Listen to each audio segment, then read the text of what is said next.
এই গাছটা দেখে না আমার একটা কথাই মনে পড়ছে। এখানে দুটো গাছ খুব সুন্দর একে অপরের সাথে মিশে দাঁড়িয়ে আছে। হয়তোবা বর্ষা আসলে নতুন পাতা আসবে। এখন শীতে সব পাতা ঝরে গেছে। মানুষের জীবনটাও অনেকটা এরকম, জড়িয়ে থাকার মতন। সুখ, দুঃখ, আনন্দ, নেগেটিভ, পজিটিভ, জীবনে যত ঝড়ঝাপটাই হয়, জীবন এভাবেই আগলে থাকে যতক্ষণ তার শেষ নিঃশ্বাস থাকে। দূর থেকে দেখে বোঝা যাবে না এটা দুইটা গাছ।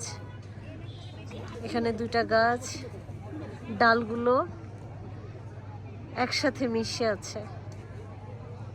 জীবনও এরকম, অনেক কিছুকে একসাথে মিশিয়ে রাখা লাগে। চলতি পথে কত কিছু। সূর্য ডুবে গেছে, আরেকটা দিনের শুরুর অপেক্ষায়।